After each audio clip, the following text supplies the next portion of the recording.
Welcome to the Global Education Station Presents. I'm Annette Levesque, your host, education and technology strategist, and author of eLearning Gold, the ultimate guide for leaders.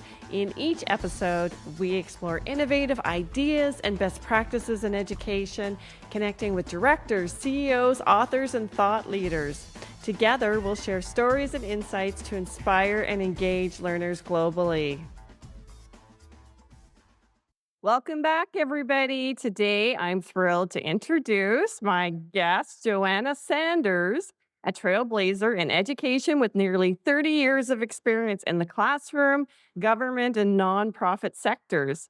Joanna currently leads the professional learning program at Let's Talk Science, where her innovative leadership has expanded the program to deliver 600 sessions annually, impacting over 13,000 educators across Canada. Joanna's accolades include the Prime Minister's Award for Teaching Excellence, being Canada's first Google certified innovator, and earning a spot on CBC Saskatchewan's 40 Under 40. Hello, Joanna. How are you today? Good. Thank you, Annette. Thanks so much for having me. As a fellow Canadian, I am so excited to talk to you today and learn more about the fabulous program at Let's Talk Science and your role there. So maybe we could get started there. That sounds great. Excited to talk about it today. Exactly. So, what is Let's Talk Science? Let's Talk Science is a national charitable organization. We provide no cost programming to educators and youth to help support and inspire Canada's next generation to pursue science, technology, engineering, and mathematical careers in the future. And so, my program in particular supports educators in that pursuit in hoping to inspire them to be able to do great work with their students. But our organization as a whole does that to help support youth and Canada's future generations. Wonderful. So, what types of programs, Joanna, do you offer to educators through Let's Talk Science? So for educators, we have an amazing website database of thousands of educational curriculum aligned resources in both English and French. Everything we do supports teachers in both languages. So we have amazing lesson plans, hands-on activities, videos, all sorts of amazing resources educators can access and filter through their province and align to their curriculum as they're doing their planning. We also offer professional learning opportunities to help educators with their growth through our Learning Pathways program and professional learning. So what we do is we offer different sessions online and in person, as well as self-paced courses for teachers to pick things that matter to them as they plan their educational journey, different things that they want to grow in. And so we offer a lot of different options for them to tailor and customize their professional learning journey. And we grant micro credentials to recognize the effort that they put into their personal growth and development. We also offer a lot of live programming for educators to sign up for and do with their students, from action projects such as 𝗪𝗪𝘁, which is a partnership we do with the Canadian Space Agency as well as others. We have seeds that go up to space, and teachers can access them to grow with their students and do different hands-on activities with them. Also, other different action projects on climate and digital literacy. And then we also have a lot of great youth-centered programming that educators can sign up for and bring right into their classroom through our volunteer activities. So we offer a lot to educators to help support them in different ways with their students, all the way from early years all the way up to grade 12. That's amazing. Yeah. My brain is buzzing. I have so many questions for you listening to this now. But let's start with what's your role in Let's Talk Science and how did you become involved in this?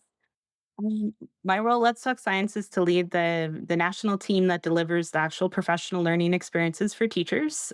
So we work with teachers, not so much with students. And I've been at Let's Talk Science for about 8 years now. I didn't know that much about Let's Talk Science until about 10 years ago. We've been around for 30 across Canada, but in Saskatchewan, I hadn't heard too much about Let's Talk Science until I came across their amazing resources. And so came to Let's Talk Science into this position to grow the professional learning program into something that would be accessible online and in person for all educators in Canada. Prior to that, it was more of a local delivery, in-person opportunity, and it grew over the last 6 or 7 years into what we have today. Yes, it sounds like it's Yeah. definitely grown. How do you deliver 600 sessions annually? Like, what's the mode and mechanism? If I'm a teacher and I want to register for a program, what could I expect in one of your professional learning sessions? So we try and support educators in whatever mode of delivery works best for them. So we work with local school boards and other partners to deliver in-person professional learning opportunities at educator conferences or at school boards. Also through faculties of education, they will book things with us and deliver in person and online. We also have a national delivery program that offers different opportunities, evenings and weekends for teachers to do on their own time because not every teacher can get away from the classroom to learn. We also offer self-paced and on-demand recordings of our online sessions through our learning management system called Canvas. So teachers can sign up and access at any time throughout the year professional learning choices that they want to pursue at their own pace. And then our final mode of delivery is our co learning broadcasts for educators. And I believe that's unique to Let's Talk Science. It's something we offer in partnership with the government of Saskatchewan. We go into a classroom, we do a model lesson that's filmed and then broadcast live across Canada through the ministry's network.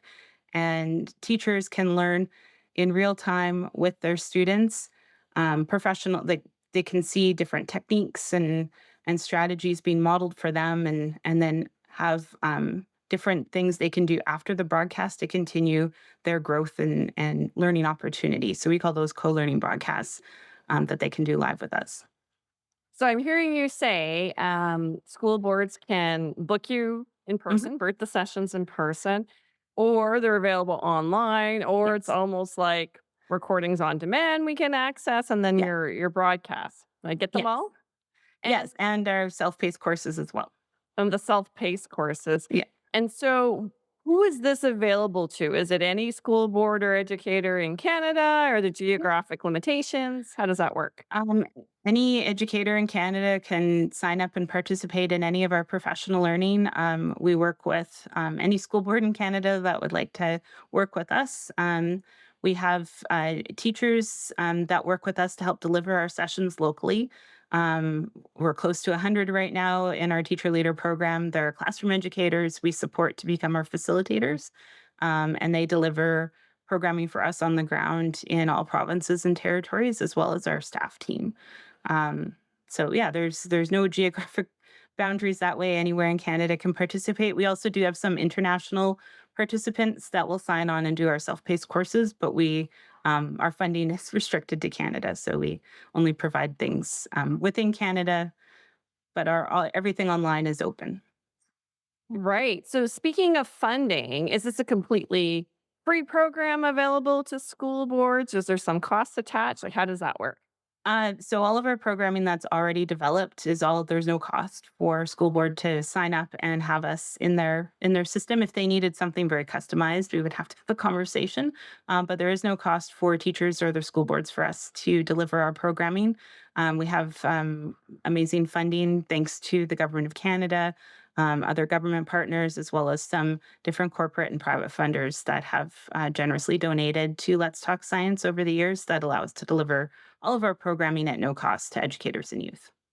Wow. So, Yeah. that is an amazing opportunity for school boards, principals, educators in Canada because Yeah. typically, and it's an unusual opportunity because typically, many of the programs are funded because education is provincial in Right. Canada. Right. Ontario sticks to Ontario, Yeah. Saskatchewan sticks to Saskatchewan. So, this is Yeah. amazing that you're able to go out across Canada and offer these sessions.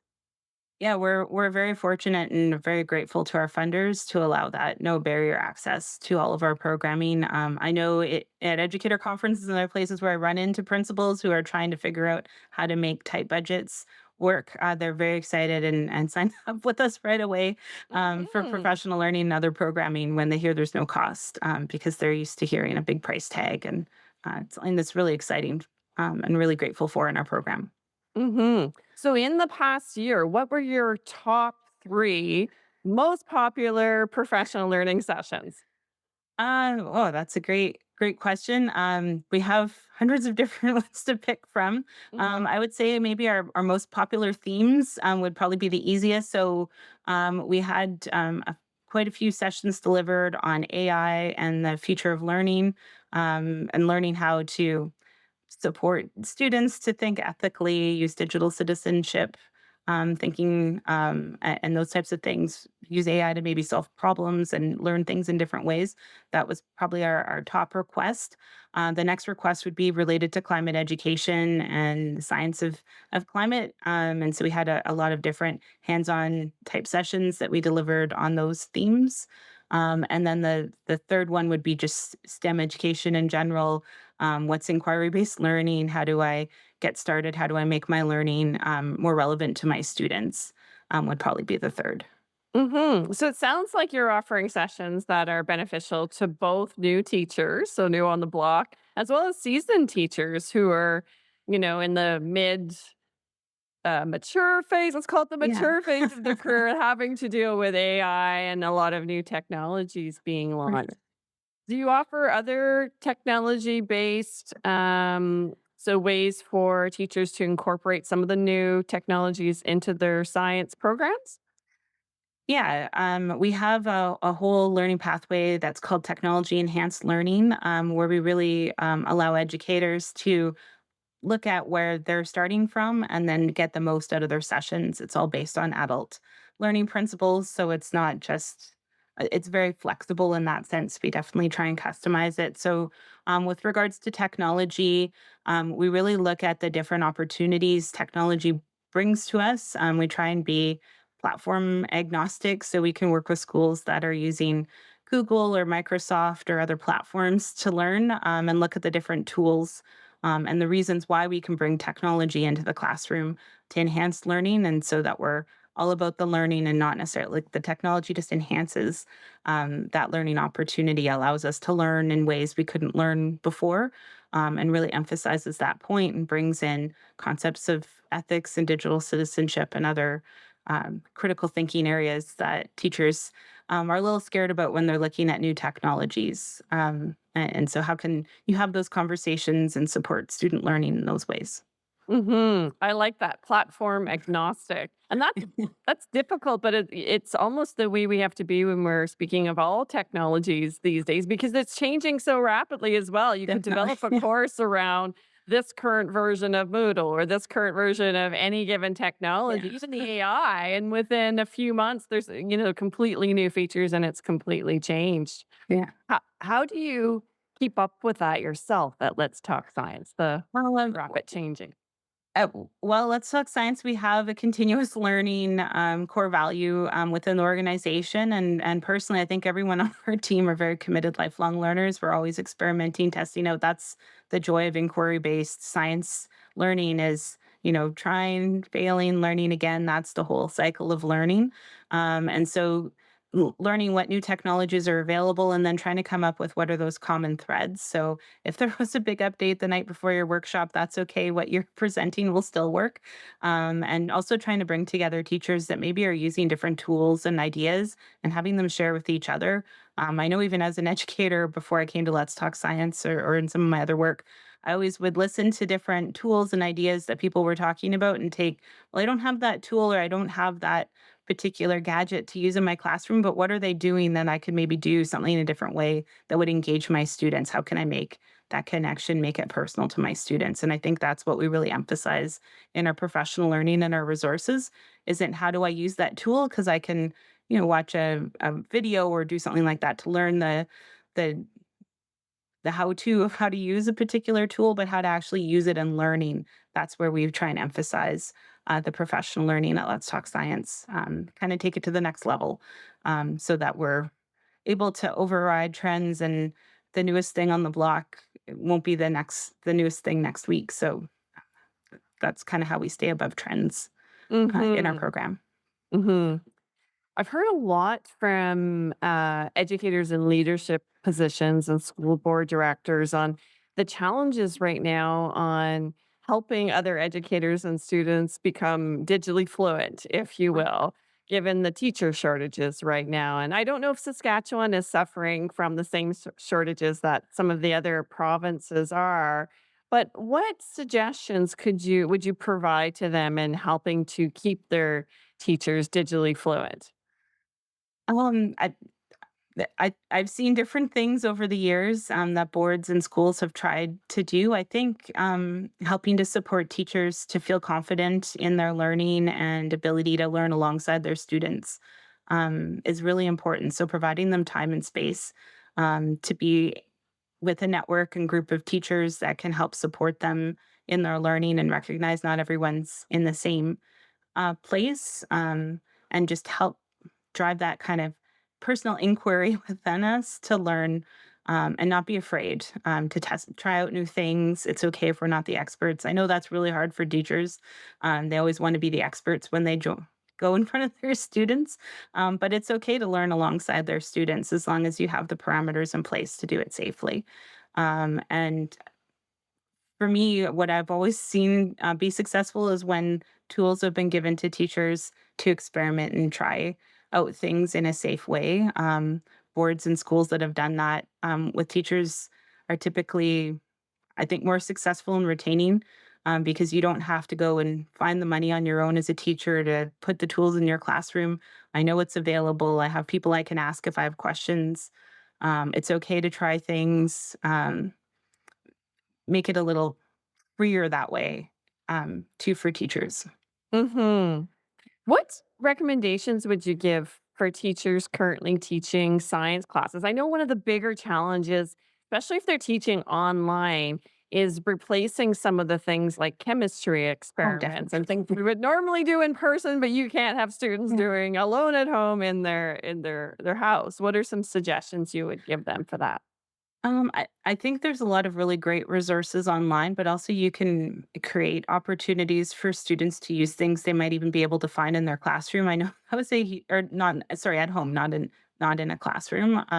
So while you won't have the same experience as you would in, say, a chemistry high-end chemistry lab, there are different hands-on activities and other things you can do with some of your household items. You might have baking soda, pipe cleaners, depending on what you're trying to do, Yes. and also looking at Let's Talk Science and other providers for different resources that can help demonstrate different things, use videos. I know there's different tools school boards have subscribed to as well for how to do online dissection and other things like that for biology, and really just asking peers online, trying to develop that network of different resources. But I think that's one of the reasons why Let's Talk Science is so popular is you don't have to look everywhere. You can come to us first and see what's available, and we'll try and help guide you and provide at least foundations for a lot of things you're trying to do. Mhm. No, that sounds like an excellent support network, and I remember we used to, in the early days of e-learning, do things like kitchen chemistry, as you said, like Yes. the baking soda, and Yeah. I remember talking to one of our science teachers who taught, a grade 11, 12 in class, course, and her response was in grade 11 and 12, "We don't let students handle these chemicals anyway. They're Right. primarily observing because the kaboom at home is the same as the kaboom in the school." And I Yeah. thought, "Oh, that's really interesting." And so Yeah. it's neat now to see some of the tools with AI, how you can affect simulations to see a chemical Definitely. reaction and Yeah. change and do things that we've never been able to do before. So I'm very excited to see what comes out in this current year.